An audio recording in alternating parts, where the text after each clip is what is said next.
used to be Assyria, Babylon, Persia, a great civilization. And Capernaum was right on this highway during Jesus' time. Another thing, it was also a major town for fishing. You're right by the water. I mean, it's just behind this church, you're right on the coast. We'll give you some free time and you will see where we are. It's a major city back then for fishing and industry. The population here compared to other places was huge. You have at least 3,000 to 4,000 people. Wow. Compared to Nazareth, for example, 200 to 400 people. That's So huge. you have a major city. Why did Jesus move here? You can guess. They tried to kill him in Nazareth. That's true. Why did he pick Capernaum? I don't have an answer. I'm just trying to think. Well, Peter lived here.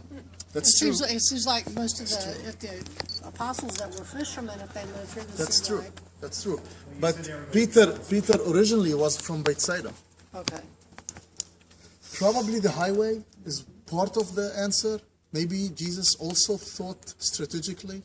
Many nations crossed here. The news would spread quickly. And this is not the right answer or the wrong answer. I'm just giving you ideas to think about. It's interesting because Jesus knew his geography very well. He knew what's going on and he picked things not just by coincidence. Few things. This spaceship-looking church is a Catholic church. It's a beautiful piece of art. And they made it flying in a way in order to preserve the lower part. It stands right over the house of Peter. And there is, when you go there, there are two octagonal shaped walls, foundations, kind of with brownish mud around them.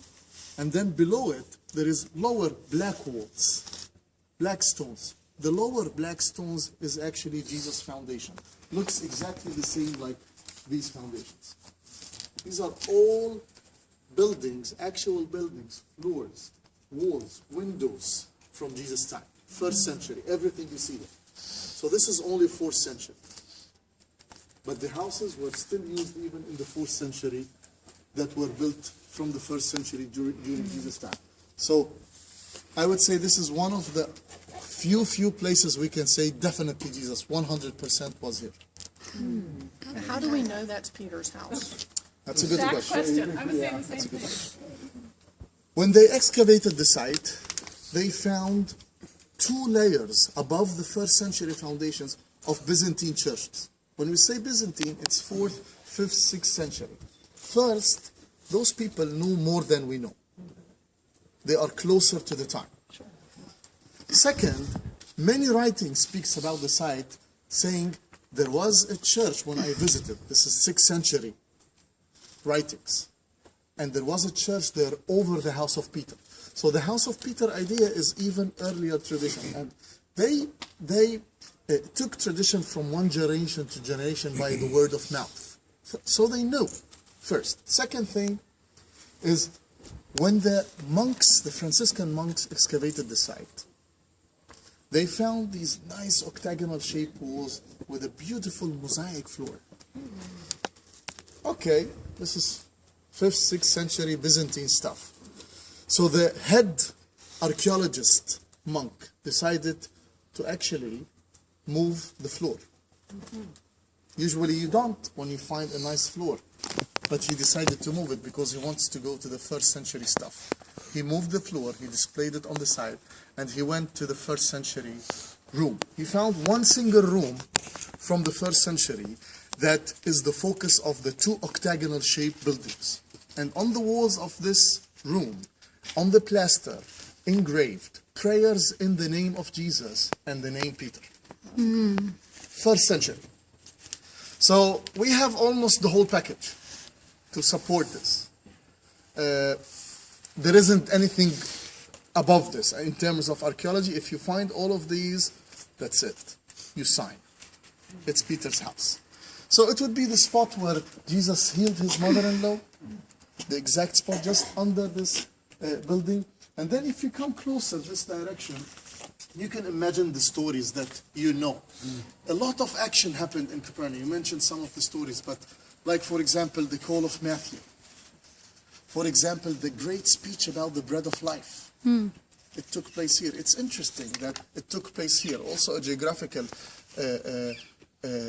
information that here, it was a major city for flour mills. They sold them here. Flour mills. Grinding wheat. Yes. Big stones. It looks like a cone, kind of a cone shape stone in the beginning, and then kind of a bell shape rock that sits on it. And I don't know if you saw one in Nazareth village. If you didn't, just as you go outside here to the left, you will see few of the first century original ones.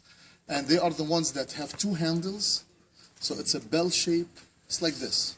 Okay, cone-shaped rock, and then another bell-shaped rock sits on it. And then with the two handles, you kind of rub it, and then on the side, you have the wheat coming out. Remember, the grains becomes just the thing you make bread with. It's whole wheat, of course, barley or regular wheat. Remember when it says in the New Testament, two ladies are grinding, one would be raptured. Yes. When you look at it, remember this. Also, if you stumble one of these little brothers, you better hang a millstone and throw yourself into the sea. This is exactly what he was speaking about. And then, of course, the healing of the paralyzed man, with the four friends bringing him down from the roof. It took place in Capernaum. So, the centurion servant took place in Capernaum. A lot, maybe a list of at least 10 major events that you know took place here. So we're going to give you some free time. And before I do that, I just want to mention a few things that you see around you as well. An olive press, anything that is with white stones, it's 4th century, part of the synagogue displayed on the side as well. Then the 1st century homes, Peter's home, the shore, and then exit the synagogue to the left, and on the right hand side are the flour mills. Did you want to say anything?